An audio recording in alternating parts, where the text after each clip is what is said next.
What's up, YouTube? Today we are here with the Professerf, Gods Unchained legend, who is a moderator in the Gods Unchained chat. He has a Twitch and a YouTube. You can find him at Professerf at either Twitch and YouTube, and he makes all kinds of great content as well. And we're going to break down this enormous Sanctum and balance patch that we got rolled out just yesterday. The details have been rolled out, I should say. The patch has not rolled out yet, so these are tentative. But Professor, welcome to the YouTube channel. How are you doing? Hey, I'm good. Thank you very much for having me, CopperPitch. What a pleasure. I've been looking forward to get on into one of your videos, so I'm glad that my number finally came up. It's been a long time coming for sure. But we've got a huge balance patch. Did not see this coming. Didn't think it was going to happen this soon. And suddenly they rolled out like 50 changes that are, potential changes. Yeah, exactly. Totally caught me by surprise as well, because we've seen balance changes in the past where they just announce on Discord to say, hey, here's a blog post. These are going live. Yeah. So it was kind of nice to see a post telling us ahead of time. Yeah, for sure. So let's start with the nerfs.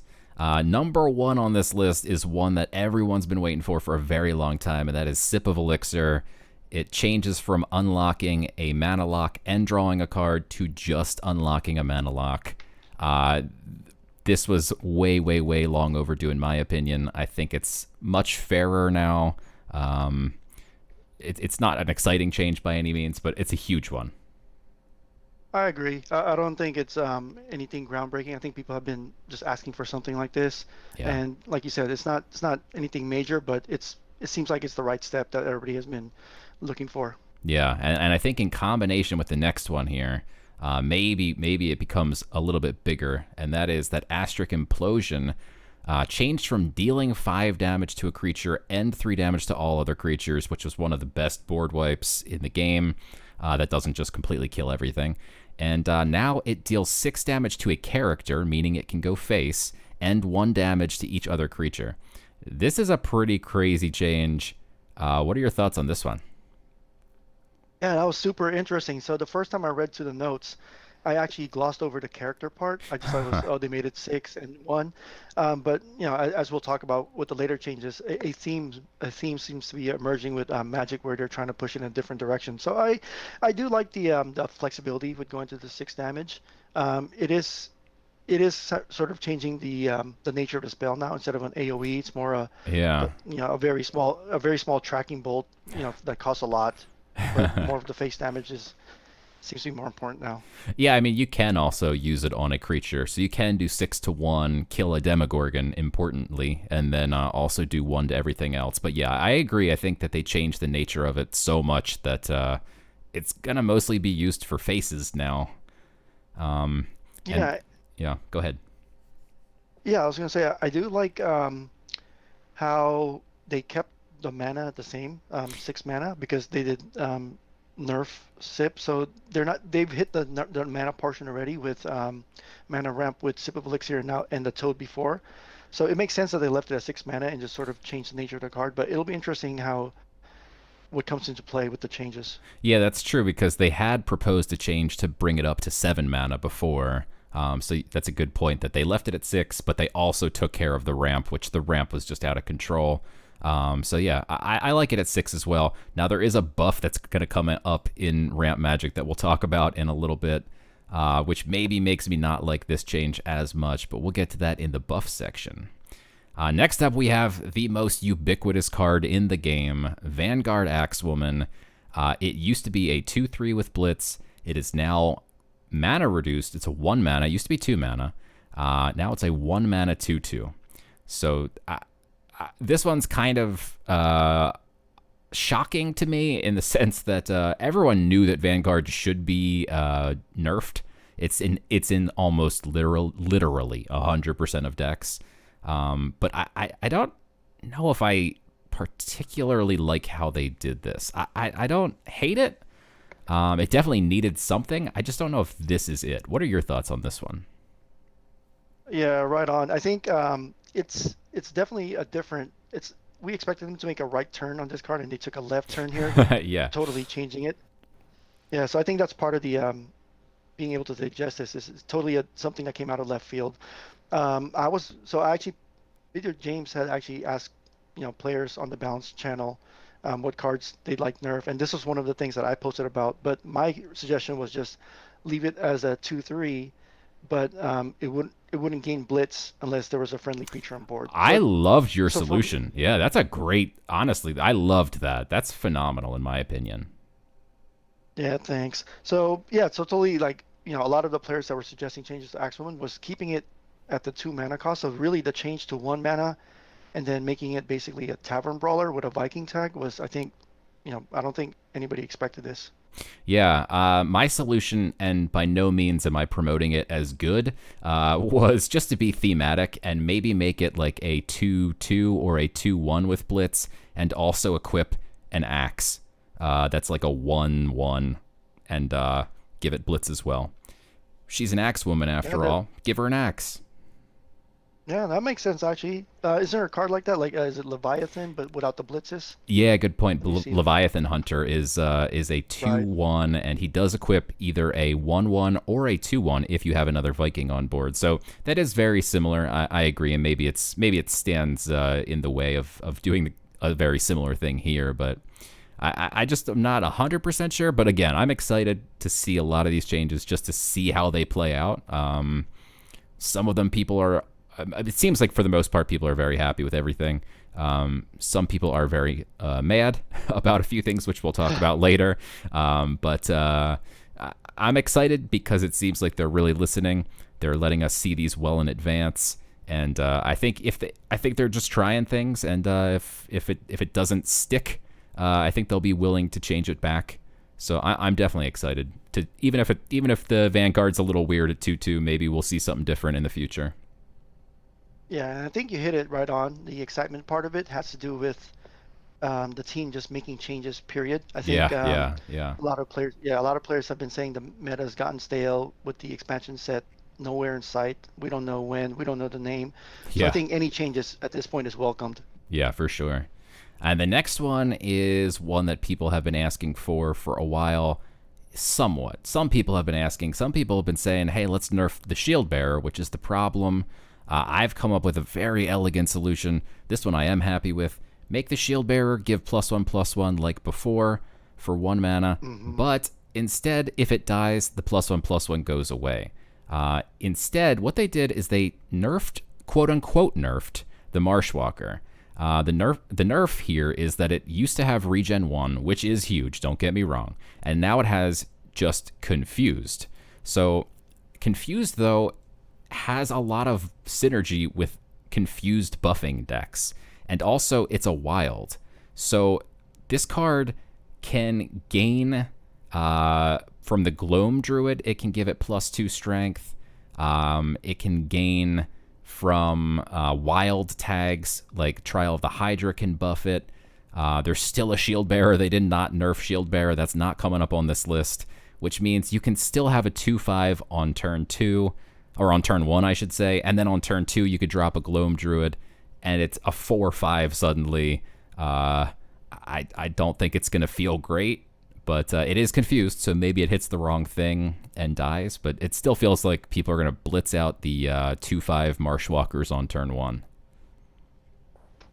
Yeah, I agree. Not sure how much the confuse really hurts it, because even if you said if it hits the wrong thing and you've already buffed it, or even if you haven't buffed it, 4 health and 5 health, Yeah, it has to hit something really big on the yeah, early turns for it to die. So yeah, I think it's I wouldn't call it a nerf. I'd call it more of a change, kind of like the Assassin's Aim thing. mm, Um, yeah, confused. Like yeah, you're 100% right. Confused in this meta can be detrimental, but there's so much synergy and support for it that it could end up being a huge buff for it. yeah, yeah. I would tell people to run out and buy some Gloam Druids right now, but they might not go through with this after they hear our opinions, and this is not financial advice. Do your own research, but also maybe buy some Gloam Druids. Yeah. One interesting thing in the Reddit post is that Video James did say that they were considering it changing to 3 health, but Hmm. they felt it goes against the soul of the card. So I'm not really sure how 3 health with regen goes against the health of the card, the soul of the card. Yeah, I mean, you could still make it a 2/4 with regen on turn 1, which still feels pretty insane. So I would probably lean more towards just making it a 1/3 with regen, but Yeah. either way. And there's also another card that we're going to come upon in just a little bit that is going to make this also pretty nuts. But we'll get to that in the change section. So we'll keep going through the nerfs here. We've got Blind Martyr up next. So I sold a 0/2 Blind Martyr for $1 a year ago. I bought it back. Bought it back for $90. No way. Yeah, and then now they're nerfing it back to 0 strength. But I will say, I'm happy with the nerf. And it still is much better than the other 0/2 Blind Martyr, and that is because 0 strength creatures can now attack. So you still get to choose when you want to trade off your Blind Martyr. It definitely hurts it for sure, but I do think it's way stronger than a $1 card that it used to be, though I still regret everything. Yeah, I'm sorry to hear that. But how do you feel about the Blind Martyr? I agree. I think the change of strength is very minimal. I don't think the power of the Blind Martyr was that it was trading in. I mean, that was a bonus, obviously, if it could trade into something with 1 health. But really, it was being able to actually do something like attack into a creature, and the player controls when they want to apply the buff. So I mean, separate subject, but I'm kind of still weirded out that 0 attack creatures can attack. But yeah, but I mean, I think this one is definitely, I'm okay with it, and just because now the 0 can attack, but that's a whole different conversation for me. Yeah, for sure. Next up, we got Canopy Barrage. This one seemed to be a little bit. Some people didn't like it, but I think for the most part, people love this change. Nature has so many big early game creatures that they also can't have just phenomenal removal early game, otherwise they can just completely run you over. And so I'm all for this change, but the text used to be pick 1, deal 4 damage to a random enemy creature, or deal 2 damage to a random enemy creature and heal your god for 2. Now it's just straight deal 3 damage to a random enemy creature and heal your god for 1. I do wish that it was maybe still a pick 1 spell with 2 different options, but not dealing 4 damage. Maybe dealing, or actually my solution before they proposed this was deal 2 and heal for 2, or deal 4 and deal 2 damage to your own god. I think that might have been fun. At least there'd be some downside. Nature can heal a ton, so even if they take 2 damage early game, it's not going to matter that much. But now it's no longer a pick 1. What do you think about this one? Yeah, this one I'm still on the fence about. I do agree that nature has a ton of tools early on. I mean, a lot of times if you're playing an aggro or mid-range nature deck, you think your turn 1 or turn 2 plays are safe. The next thing you know, they're dropping a Jaguar, Underbrush Boar, a Feyfame Blade, Staff of Roots, Canopy. I mean, there's just so many tools. Yeah. So I understand that something definitely had to be nerfed. I still don't know yet how I feel about it being Canopy and losing that choose and the 3 thing. Yeah. So yeah, I'm still unsure because I know I use a lot Canopy. I end up using it sometimes late in the game. If someone drops a Demogorgon, I could do Canopy for 4 and then followed up with a God Power, True. Leech Life, and then. But now, Yeah, that's a good point. Yeah, so I don't know how much this hurts. The bigger control nature list. Yeah. All right. Next, we got Fleshbind. Fleshbind is its old text was destroy target friendly creature, heal your god for its strength plus health, draw a card. Now it just heals for just strength. So not a major change. This does say destroy one of your creatures instead of target, but we did get clarification that it is still a target creature. It doesn't do a random creature. So the only change here is that it's just not healing for the health. I'm definitely happy to see this card on the list. Death has so much heal. I don't know if this changes very much, but I'm definitely happy to see it on here.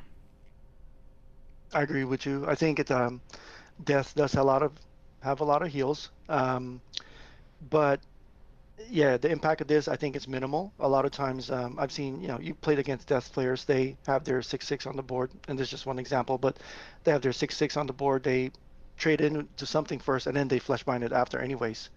So the health is already Right. reduced in that regard. So yeah, and then there's so many other healing tools that, yeah, I mean, I think Yeah. this is good because Yeah. there's definitely acknowledging that the healing of death is out of hand.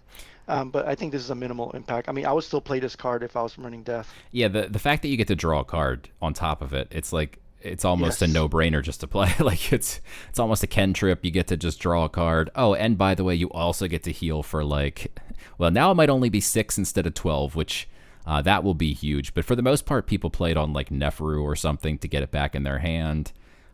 So they'll Yeah, they'll only or heal to for 3 instead of 8. But right, and sometimes they'll use it to trigger their mm, acolytes. yeah, yeah. Right, and it's a So 1/1, so they're only getting two at this point. They're only getting one. Not much of a difference. yeah, in some ways that almost helps, right? Because now they can actually trigger their acolytes at 13 health Oh, instead of having to be down at 11 health. You can actually trigger your 11. Yeah. acolyte at 13. So teeny secret buff in that regard, but I do like that they are acknowledging that there's just so much you can just gain 10 health at any time while also playing creatures. So I'm glad that they're taking that seriously because Death did have a lot of healing. So this is definitely a great change. Then we're to the buffs. So we earlier saw the Vanguard Axewoman become a Tavern Brawler, and now we see a Tavern Brawler become a Vanguard Axewoman. It's changed. It's increased by 1 mana, and it's changed from a 2/2 to a 2/3. How do you feel about Yeah. that? I mean, definitely a buff to war, especially aggro war. I mean, so now they have an Axewoman. So for them, it's a net positive, right? Because they just swapped the Right, yeah. Vanguard Axewoman to the Tavern Brawler. I know other decks losing that 2 mana 2/3 Blitz is gone, but I think it's just to me. I guess I don't know if they were just doing this so that way they don't War doesn't have access to two 1 mana creatures with 2/2 Blitz. Y- So I'm not really sure like the specific reason for this. Here's my big qualm, and that is that it's yet even more great blitz cards for war, and war also has onslaught. If war didn't have onslaught, I'd be totally fine with this and say, cool, let's give war some blitz because war should be aggressive, but they shouldn't also have literally every card have blitz. So I definitely would like this change more if there was no onslaught, just giving every single creature in their entire deck blitz. And then here they don't even have to use 2 mana on their god power because now they have the coolest blitz card in the game, the Tavern Brawler at a 2/3. So I'm a little bit annoyed as long as onslaught remains in the game that war also gets even more great blitz cards. Yeah, I mean Tavern Brawler is going to be auto include in lots of war decks, Oh yeah. aggressive or onslaught. You're right, and even you're probably your Control Slayer, right? You'd probably run this now that Yep. if Axewoman gets nerfed. Yeah, Yep. yep, Okay. for sure. Yeah. I have the in my first place deck from this past week. I got Vanguard Axewomen in there, and now I'll gladly put Tavern Brawlers in there instead of Axewomen, and that's a huge buff for me because no one else has the Axewomen now. They'll all have, or no one else will have the 2/3, I should say, but I will. So Right. basically buffed in a way. But yeah, we'll see. We'll see if Onslaught sticks around. It's not the favorite of very many people, so hopefully they are listening to the God Power critiques as well as the card critiques. Yeah. When's that, right? Yes, we need new God Power changes. There is champion God Powers coming at some point in the near future. Soon TM. Hopefully we'll see Onslaught kick the bucket at that point. Also, by the way, they also have a card called Fury in War, which gives Blitz to any creature as well. So I mean, War has plenty of options for Blitz.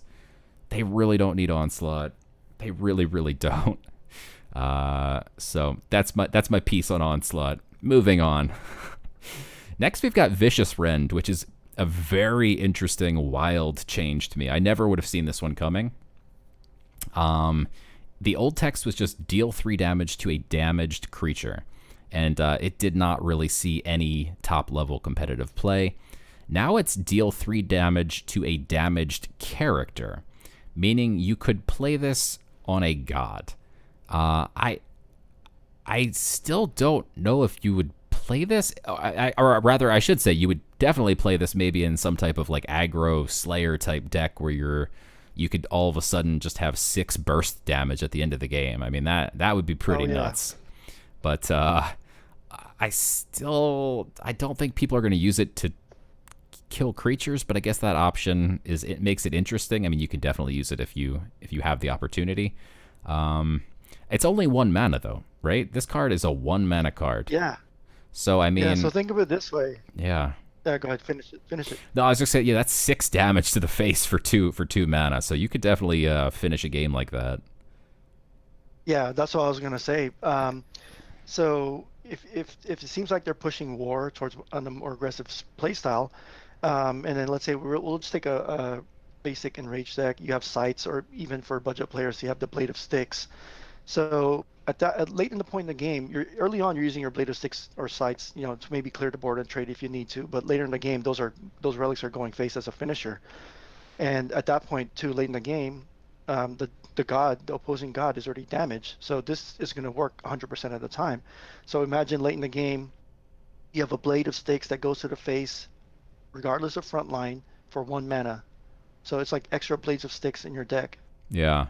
That's true. And I mean, also you can have the Blade of Sticks and like a Whetstone, another Whetstone, a Sharpen. There could definitely be some massive burst damage turns. For 1 mana, yeah, I do think you definitely play this. I was thinking it was 2 at first, but it's only a 1 mana card, so this could be very interesting. Again, I'm not sure if I love the idea of having spells for multiple gods that can go face. But willing to give it a shot, absolutely. I love the idea. So yeah, we'll see how it goes. Next we got Overproof Brew, which is a big change here. This used to be a pick 1. Your creatures get +2 strength and take 2 damage, or enemy creatures get +2 strength and take 2 damage. I think that was just way too complicated and too niche of scenarios to ever really try and play this card for 5 mana. And so now they've changed it to deal 1 damage to each of your creatures, give +2 strength, and protected to each of your creatures. This could be absolutely bonkers at this point. It gives protected to each of your creatures, and it damages them, which is important for some things like Blood Rage, which is a 2 mana give. I think it's, what does Blood Rage do? I think it's, I want to say it's +4/+2 or something like that to a damaged creature. Yeah, Blood Rage is 2 mana, give a damaged friendly creature +4 attack and +2 health. Oof. Imagine playing Overproof Brew, so it necessarily damages your creatures, and then it gives them protected, so they're safe, and then you give them +4 strength on top of the +2 strength that they just got, and +2 health. They're setting up war to be very, very aggressive, and I definitely am happy about that. It does maybe lead to the downfall of Onslaught, perhaps, but I'm sure people will find a way to play this with Onslaught anyway. Yeah, I was going to say the same thing. I think all these aggressive playstyle buffs of war is almost a roundabout way of addressing Onslaught, trying to entice players to play the other god power. But I think comparing this card, it's 5 mana, right? So I'm thinking you would compare it to maybe Fire Wine, and I think this is way better. Obviously, you're doing a damage to each of your creatures, but giving them +2 strength and then a protected shield is so strong. So if you're playing some sort of small minion deck, small creatures deck that not tokens but small creatures, 3 of them on your board, and then you play this card, they have enough health to take 1 damage, and now they're +2 strength and protected. You could either value trade or just go face, and now your next turn your opponent has to break that protected shield before they could take down the creatures. Yeah, good point. I mean, that this does feel very strong, and they admitted we are slightly concerned with the amount of protected we're dishing out in this patch, but we also want war to have some 5 mana finishers, and this seems like a good thematic choice. There is going to be a Oh yeah, this lot will. of strength buffs now for war. A lot. Yeah, if this card plays out the way we're thinking, it's definitely gonna be a finisher. Yeah, I mean, even mid game, you could, if you even had just have two creatures on board that would survive this, giving them that's +4 strength and two protected creatures. Yeah. I think that's probably where the value about breaks even. And then if you're getting anything more than two creatures, you're definitely getting your value out of it for sure. Yeah, this it's definitely another. It could be used as almost like a 5 mana board sweep in a sense. If you have enough protected creatures, you can kill anything your opponent's got on their side. So Right. this will be interesting. Definitely an interesting wild change. Yeah. Next, Last thing, I wonder if it'll end up causing Tame Mammoth to see more play. oh man, that's a good point. Oh god, that's scary. So that the mammoth, every time one of your oh god, is it every time any of your creatures survives damage, Yes. it gets Yes. plus 1 strength? Yes. +1 strength. Oh, oh my god. So if you have like 3 creatures on board and they all take 1 damage, meanwhile your mammoth then gets +5 strength because of the +2 from this plus the +3 from your creatures, and it gets protected. Holy smokes. That's a good synergy find right there. I think we'll definitely see that mammoth. Next up, we've got the Blood Boil Outlaw. This creature gets +1 strength after it attacks a creature. Now it's this creature gets +2 strength after it attacks a character. That is pretty wild. You basically have no choice but to immediately kill this thing as it's on the board, because if you're not putting up any creatures to block it, it's going to hit you in the face, and it's going to gain 2 strength. Yeah, and interesting thing, the card is actually called Boil Blood Outlaw, but the Reddit post says Blood Boil. So I don't know if that means the same thing, but yeah, I think it's a good yeah, it's a good buff to the card, because initially it would get its strength buff after it hits a creature, but But it's a 1 mana 2/2, so it only has 2 health, and it was never going to survive.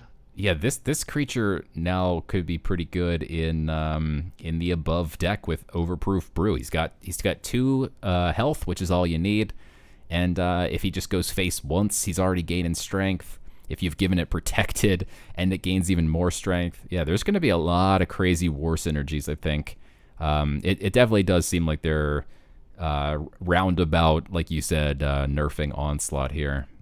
Even Control Slayer. There's just no way the deck I played last week would possibly work against this. I mean, this is just so aggro. It's crazy, which I enjoy. But it definitely might be too much. So we'll definitely see how this plays out.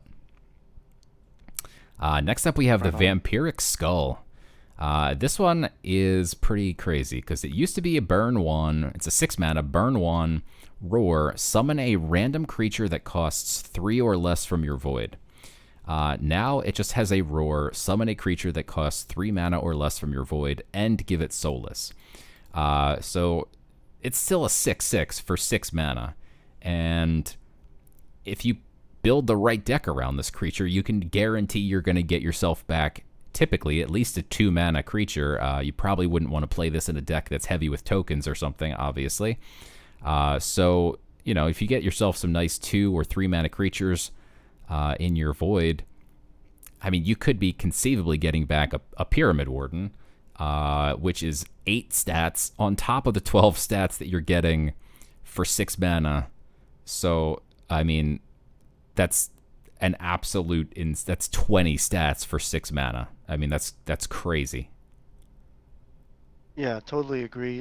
This is an interesting change, just because, like you said, if you build your deck properly, I mean, and I'm just throwing an example like Board Wipe Death. They have the Vrock, 3 mana 4/3. They have the Fanatic, which is a 3/2. So being able to pull those back, so that's a 9/8. Yeah, and the worth of 3/2, stats. the 3/2 helps ramp as well. Yeah, definitely.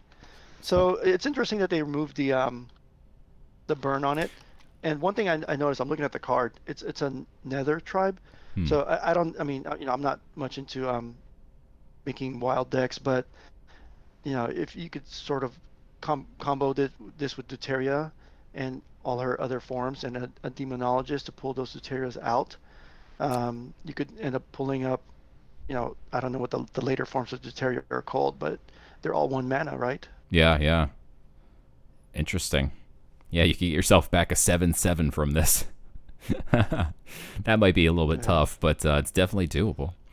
Because Vampiric Skull it's not a death card, right? Is it just a neutral card? It is. It is a death It's card? a death card. Okay. Yeah, no one plays it. It's been in the Sanctum a lot, so I've seen it played in different decks just because it's in the Sanctum. But other than that, yeah, I don't think anyone has on purpose included it in their deck ever. So that is definitely a good reason to buff it. And yeah, so I'm not mad about the buff. I think it should be interesting. Maybe it gives mid-range death a little bit more flexibility. Could be cool. I think they're just trying to encourage usage of it. Yeah. Now, all right, this next one, to me personally, and I haven't seen any other outrage about this, but my mind is blown that there's no outrage. This buff is insane. The Green Giant was already a very top-level meta card. Nature has so many good 6 and 7 drops that not everybody ubiquitously played the Green Giant, which is a good thing that it wasn't just in every deck, but it was absolutely a card that you could play in a top-level Big Beasts meta deck at 6/8, and now it has been buffed to a 7/8. It's still 6 mana for 7/8, and it has Overkill. That is basically a board wipe in and of itself and a creature, and it's only 6 mana. What are your thoughts on this one? I'm absolutely blown away that nobody's just like, how is this 6 mana for a 7/8? Yeah. With Overkill? I think I think this buff was, I don't think anybody expected this. Yeah. I don't think anyone even thought that Green Giant needed a buff. No. That's absolutely wild. Yeah, I wonder if this is sort of like a consolation prize because they nerfed Marshwalker and Canopy Barrage is like, here, we'll give you Green Giant. So, I don't know. It just so to me it feels bad because there's a lot of other good 6-drops, or even 6-drops that aren't great that definitely now will probably never see play. Things like the Dionysian Bull is a 3/7 with frontline. No one's gonna pick that over a giant Green Giant. The Black Rhino used to be probably the top pick if you had Genesis cards. You can make it a 5/8 with frontline. But now even a 5/8 compared to a 7/8 with Overkill,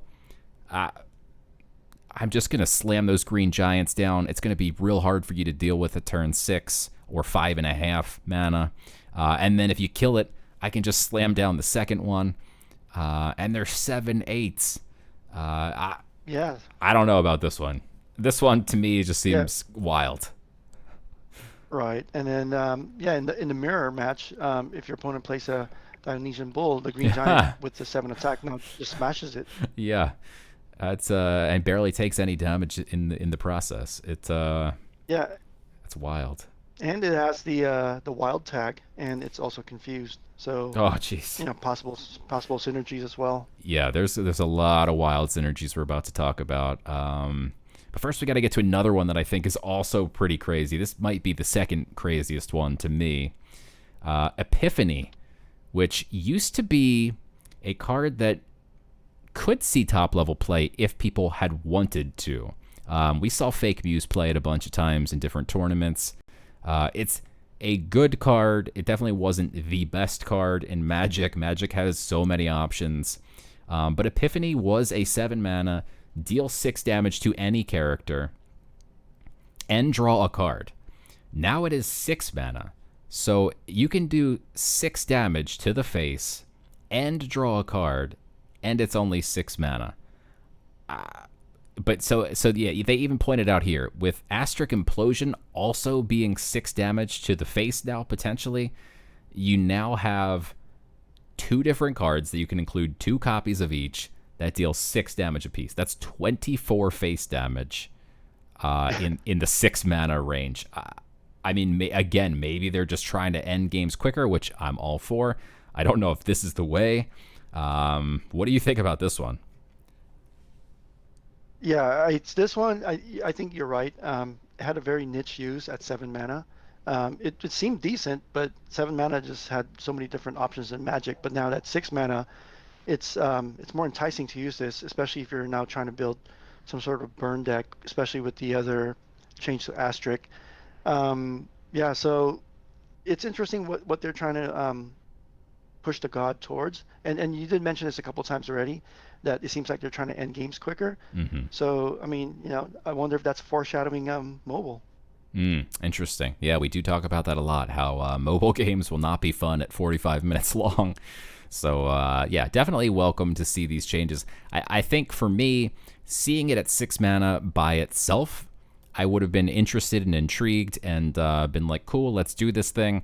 But coupled with the Asterisk Implosion almost being the identical card, one, you get to draw a card. One, it does basically a tracking bolt, 1 damage to everything else. Yeah, it almost feels too similar, and yet also just out of place somehow. I don't know. I'm interested to see how it works. But yeah, I just feel like it's too similar to Asterisk Implosion. I agree. Yeah. All right, next up we got changes, and I see Enduring Shield here, and this card has been one that has been obnoxious for many, many, many years. Helped me win the weekend rank this past weekend. But now that you no longer gain favor when you attack a protected god, this card just went nuts. It became so powerful. Playing it with Slayer, you can literally have an Enduring Shield that just endures and endures and endures. And your opponent gets no favor every time they attack. So this change is 100% necessary. So the old text was it's got Blitz, and after your god is attacked, it gains Protected, and this relic loses 1 durability. It was a 1/4. It is now a 2/2. It has Blitz. When you attack with this relic, randomly give Protected to one of your creatures without Protected. So it needed to be changed because it was insane, and now it's just insane, but in a totally different way. What do you think about this? This to me is almost like Magic Missile Launcher level, pretty crazy. Yeah, it's definitely a buff to a different kind of war now. Yeah. It seems like there's 2 different opposing things here, though. So the first one is it's a shield, right? So a 1 attack before made sense. Now it's a 2 attack. So thematically, you're like, okay, a shield is doing 2 damage when you should be protecting. Right. But yeah. But on the other hand, it makes sense now that it used to give you protected, but now it gives one of your creatures protected because that's what a shield does, right? It protects. Right. So it's yeah, I like how they kept the protected part of it. But again, like I think they're trying to push really aggressive war here, because if you're opening up with your Vanguard Axewoman early on, your new Axewoman, and follow up with a Tavern Brawler, and then you could now drop the shield and give one of those protected. So it seems like they're really trying to make war creatures stickier, especially what we talked about with the Overproof Brew. So yeah, I mean, it could be a sign to trying to speed up the game. Yeah, for sure. I do like your idea that maybe it should be a 1 attack, especially thematically. This does feel pretty strong, especially with the Slayer God power, which in theory will eventually go away, but you can keep this equipped for eternity, and it's just going to give one of your creatures protected every single turn. Depending on what kind of board you're looking at, you could be giving the same creature just buffs every turn and then protecting it every turn and taking out your opponent's creatures. And there's it definitely feels like there's a lot of protected. They've acknowledged this much, so we'll see how that plays out. But yeah, that's 2 charges of protected you could give your creatures. And then I guess the only card you could kind of compare this to is Commander's Gladius, which is a 2 mana 1 attack, 2 charges, 2 durability. So that one has God Blitz, so a slight difference there, but that one only doesn't affect once, right? It gives a +1/+1 to a creature in your hand. Yeah. But now the shield gives 2 charges of protected. So I mean, I don't see why someone would run the Gladius anymore over the shield. Yeah, good point. Shield. Yeah, maybe the shield should have some type of mechanic like that, where on roar of equipping the relic, maybe it gives a creature protected, but not after every single hit, especially not if Slayer still exists, where you can continuously keep it equipped every single Oh, turn, have infinite durability protected. This will be wow. interesting, though. Yeah. Yeah. Next up, we've got Anti-Magic Wards, which used to add a mana lock to your opponent's mana gems, draw a card. This was 3 mana. I actually kind of liked this card. I kind of started playing it. I made an anti-ramp deck. I kind of liked it. It's completely changed now to give ward to a creature in your hand. Add a mana lock to your opponent's mana gems. So it now gives ward to a creature in your hand. They say technically it's a nerf. Drawing a card is of higher value. I kind of agree, but the thing is with war, they don't really have ward creatures for the most part. You have to go to a neutral creature in order to get ward. Now you can give a war creature ward. And my dream for the longest time has been to find a way to give the Mountain Great Worm ward, because that creature doubles in strength every time it takes damage. Honestly, I could see the Mountain Great Worm just becoming an absolute threat in this new type of war, where every time, you have all these cards that deal damage and then give plus strength and give protected. I'm excited to see if we can't make a Mountain Great Worm deck that really is just devastating. And giving ward to it is definitely one of the things that could make it super devastating. That being said, I think this is not going to see use because it's just way too niche of a. I assume it's a random creature in your hand, but maybe you get to choose. Yeah, I don't think that mechanic exists yet in our game. I think for like intense training, they're Yeah, trying to change it to something where it gets targeted, but usually it's random. yeah, I do like how it kind of fits now because it's an anti-magic card. So, what's better than anti-magic than giving one of your creatures a ward? So that makes sense to me. Initially, when I first read it, I was like, oh, who's gonna want this? But then as I actually this thought just occurred to me when you were explaining it about your Great Worm. mm, So now imagine, yeah, it is still niche, but think about it this way. So let's say you're playing Onslaught or Slayer and you have a Hector in your hand or a Avatar War. Now you have the option to give them ward before they hit the board. yeah. So I I don't know if guess, they. yeah, it's still, I don't know if they technically have ward though in the void, so it wouldn't give Hector ward. Is my guess. well, no. What I meant was if Hmm. Hector was the only creature in your hand, and now you have the option to play this, so that way Hector Hmm. comes down with ward Gotcha. Yeah, yeah, or yeah. Avatar of War. Oh yeah. Oh man. Yeah. I would love to have an Avatar of War with ward. Yeah, the card is a beast. So maybe this would be like a one-off or something. Yeah, it definitely could be an interesting inclusion. I still don't think it will see much play. But yeah, definitely an interesting one. Next, we've got Auric Mage, which changes its stats from a 3/4 to a 4/5, but it has, or rather, it used to have an ability, and its backline, Leech, Roar, and ability deal 1 damage to each creature. Since it has Leech, it would heal you for whatever damage it does. And now the new text is just Leech, Roar, deal 1 damage to each creature. This is actually the first time I'm reading this, and this is basically the new Demogorgon, isn't it? It doesn't sleep anything, but it's going to heal for a lot, and I think it's going to be included in tons of decks. Yeah, I think it's interesting that they removed the ability part of it, so now it can attack. Because before it would just pretty much sit there, and you're just clicking the ability button, and you're self-damaging it basically until it dies. A 4/5 is a pretty big buff. It's a buff to the attack and the health. And yeah, you're right. I mean, the roar effect when it comes down, it hits everything. So that's a big heal right off the bat. Yeah. Um, uh, yeah, it'll be interesting to see at 6 mana if the Auric Mage gets played. It definitely feels like it's a free-to-play demo. It's gives you that Leech at 6 mana, but the problem is demo still exists, and so it will also be included in demo decks. My war deck would love more Leech. Basically, the goal is to just heal as much as possible, so we'll see how this plays out with all the changes, but it's interesting. Hmm.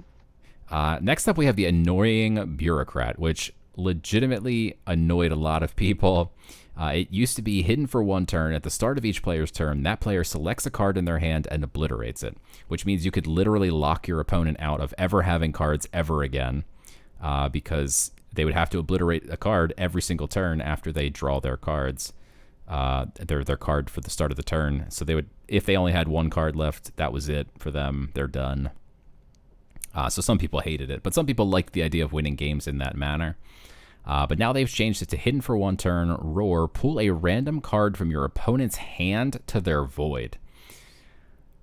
That is weird to me. I don't really agree with the change, perhaps. It definitely lives up to its name, annoying. What do you think about it? What do you mean by yeah, what do you mean by you don't agree with the change? Do you think it's I, not it's the same effect, or do you feel like it doesn't really do anything, or do you feel like it's still strong? What do you mean by you don't agree with it? I think it feels bad. Mm-hmm. I don't like the Yeah, it's idea of still a just feel bad card. yeah. Uh, and now it's a one-way street feels bad, whereas before you'd also have to obliterate your own cards. Now you're just throwing something from your opponent's hand into their void. This is a deception card, right? I think it's Yes.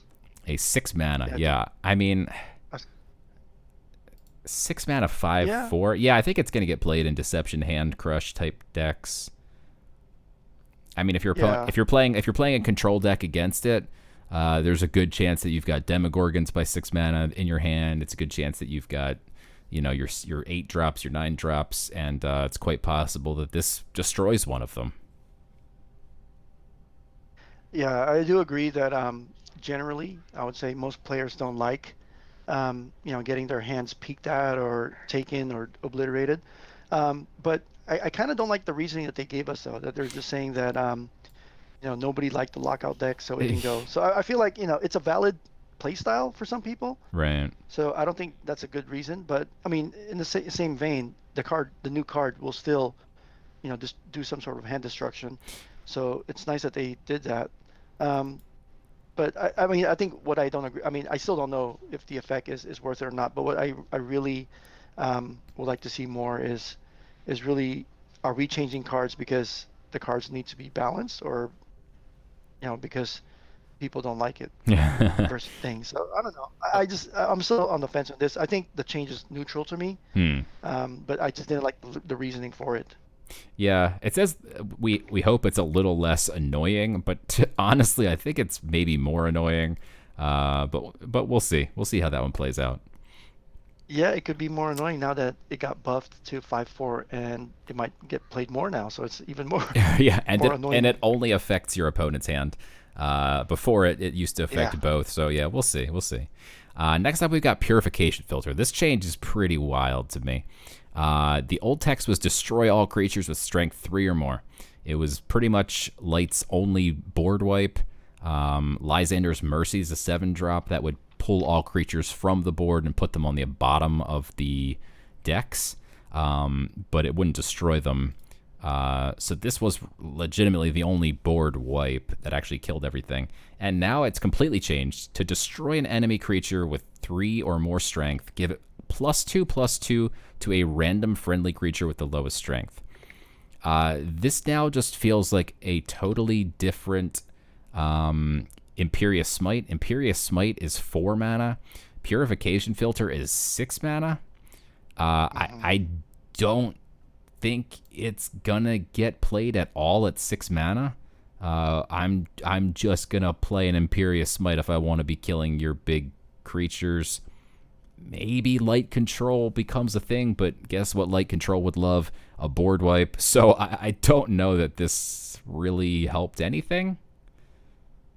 Yeah, 100% agree. I think it's a little puzzling, considering we all know that once light is faced off against a whiteboard, they generally are lacking tools to handle the whiteboard. Yeah, You good point. mentioned Lysander's Mercy, or even the that is it Inquisitor Summons, where Yeah. you kind of try to flood your board in return. But other than that, yeah, Purification Filter was sort of a board clear that I would say wasn't even seeing that much play in the current meta. So it was weird that it got targeted. Yeah, for sure. Yeah, in fact, in all sincerity, this card I would always forget that it existed, and I would always get punished by it. Anytime I suddenly dawned on me, like, wait, isn't there a card that wipes all? Oh, yep, there it is. Somehow they always would have it, but yeah, it definitely was not played a lot. But somehow they just always had it against me. But yeah, I didn't mind it. Honestly, it's their only board wipe.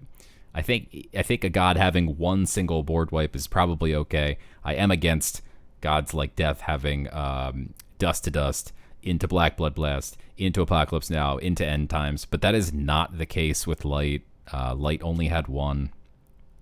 Let them have it. Yeah, and then yeah, and you're right. Even then, the old version was conditional, right? It had to Yeah, be good point. creatures with strength of 3 or more. So it wasn't Yes. it wasn't a full board wipe. Yeah, good point. And I like that. I like the idea of conditional wipes where it's not just like Dust to Dust. I like the new Dust to Dust more because it's conditional. It's not killing everything 3 or less. Hmm. So your little tiny guys survive, and I think that's a cool way to do board wipes. All right, next up we've got the final change here, and this one affects all of these cards below because all of these cards, Tainted Tree, Eagle, Badger, Nefarious Briar, Veil Warden Minotaur, Managarmer Moonhound, Oliphant Mount, Archmonian Anteater, and Hyena, have all gained the Wild faction. And now Wildfire used to be a small little board clear that did 2 damage to each creature. Each creature that survives gains Burn +1 or Confused, chosen randomly. Now it is deal 1 damage to each creature. Your wild creatures gain Regen +1 and Strength +1. So that means things like the wild Marshwalkers, which are 1/4s, are now going to get their regen back. So never fear, your Marshwalkers didn't really lose their regen, and they get +1 strength. And they're going to be great cards to synergize with Wildfire because they have so much health that they're definitely going to be able to take that 1 damage, and then they'll get that regen, so that 1 damage that you just dealt disappears immediately, and it gains 1 strength. On top of that, it's 1 damage to each creature, so it might even kill some of your opponent's creatures, while simultaneously buffing all of your own creatures at 4 mana. I think this is going to be a huge card. I mean, nature almost seems like it has to be built around Wildfire necessarily at this point. Yeah, I was gonna say it seems like it is a totally different direction for the card. Didn't expect it to be a buff now. But yeah, it's setting up. I think it's going to set up some interesting decks now because, they're definitely pushing the wild tag in nature, Mm-hmm. and now I think wildfire will be used more as a buff versus a board clear. So yeah, it's totally interesting how this plays out and how people use this. Before wildfire was mainly maybe mid range but control nature, but I mean now with this change, I mean is aggro nature, zoo nature going to run this like you said, like give their Marshwalker regen back? Yeah. Yeah, and the plus strength. I mean, they also have, the Gloam Druids to give them plus strength. Mm-hmm. They've got the Shield Bearer, which didn't get nerfed, to give plus strength and health. You've got the Trial Spirit, which gives plus health. I mean, there's still a ton of ways to buff your little wild creatures here. And the only thing that I'm wondering is small furry animal creatures god power, aka Animal Bond, which spits out an eagle or a badger. That's the go-to aggro god power. But now if you summon yourself a badger, he can survive the Yeah. wildfire. But if you summon an eagle and it's random, the eagle's gonna die to all of your stuff that does 1 damage to each creature. So does that make Animal Bond less playable? Yeah, I don't know because I know in the past playing aggro nature, I personally valued the eagle more because of the 2 attack to trade into creatures. Hmm.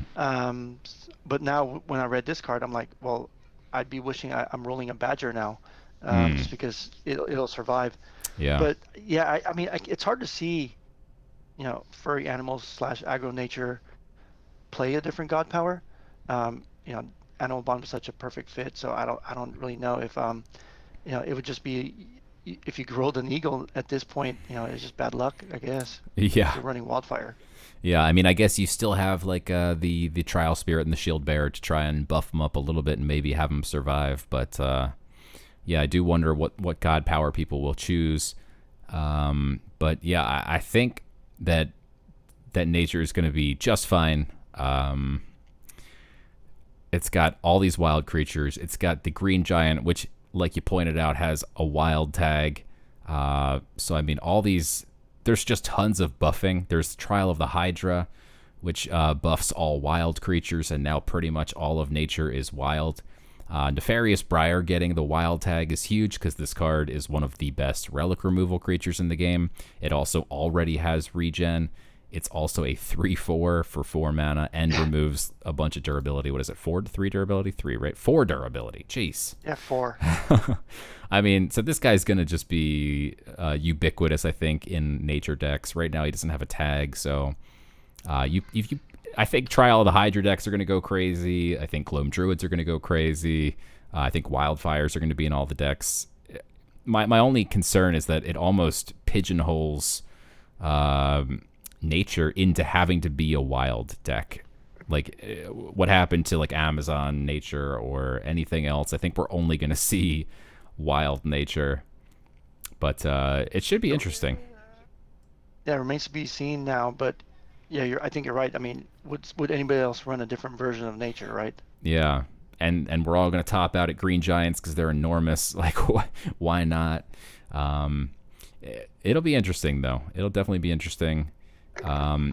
If you guys have any comments or concerns or thoughts on the balance patch, you can feel free to put them in the comments below, but also make sure you go to this Reddit post. Video James has said that he will be reading every comment in this Reddit post and taking all of everybody's opinions into consideration, so make sure you comment on this Reddit post. Last up, let's real quick talk about the Sanctum, because the Sanctum is also changing in a major way, and I'm very excited about this. The Sanctum, they said it was factoring too heavily into the game outcomes. There's definitely some real feels bad cards, like the 22 favor Dragon of the First Pillar, I think it's called, which is like a 5/7 or 5/9 or whatever it is that buffs all your creature strength and has frontline, and there's a bunch of just Grendel is in there. If you randomly get enough favor and you look down and you notice, oh, Grendel's in there, like you can just win games. So they're taking away a lot of the big answers that can just swing games, and everything in the new Sanctum seems to be just little cards, little runes, only 2 relic removal cards, though there are fewer cards in the Sanctum overall, so there still may technically be about the same percentage of weapon removal cards. But yeah, how do you feel about the Sanctum change? Because it's a huge change. I agree. I think it's a big shakeup of the Sanctum, just because you're right. There used to be cards there that were game deciding / game changing, right? Like you mentioned, the Dragon, even the. Is it the the double dealer? Aether Vanguard? Oh, Aether Vanguard. Yeah, there's a lot of crazy cards. So there was a lot of swing cards before that could totally change the outcome of a game. Versus now, I think what they're trying to do is they're trying to temper it and be it more complementary. So that way you're spending little favor chunks that you could get easily, and then you're picking a card here and there. So it is interesting that they basically set the Sanctum on a new direction where it's favoring small frequent purchase now versus big game-changing changes. Yeah. Which makes sense, right? Yeah. I like that they have all the runes in here. I think that could make for interesting rune decks, which some of us have been playing rune decks recently on stream. So having runes in the Sanctum, having runes in the Sanctum could definitely be interesting. And I think they're cool cards. They're not overpowered. They each have their own little effect. It's almost like you're gaining an effect from the Sanctum instead of gaining a massive game-winning creature. So I think that this will be cool. It might favor aggro decks a little too much because everything is pretty cheap now, and so whoever can rush and gain as much favor as possible, as fast as possible, is going to be able to start stacking some cards from the Sanctum. But again, it seems like they are pushing the game more into an aggro direction, which again I think is good for mobile, and good for the game, and good for the players. Yeah, I agree. I mean, there might be, further motives that we're not aware yet, but That's also could be true. a big reason to why. Yeah. Yeah, it could be a big reason why they're heading down this change. A couple interesting things too with the Sanctum changes is now there's Genesis cards in there. Mm. I didn't start way before, so I don't know if Genesis cards have ever been in the Sanctum, but now we have the fellow tracker, the wind up roller. So to me that was one thing I saw because I was like, wait, what are these cards? I had to look them up because Genesis is still fairly new to me with it just being added to IMX. Hmm. And one last thing, the wind up roller. I mean, that's an Atlantean card, so the Yeah. Atlantean decks now have a option to pick up an extra Atlantean card from the Sanctum. Very true. Very good point. Yeah, this one definitely seems a little bit stronger than maybe the rest of the cards, being able to draw cards. It's an Atlantean.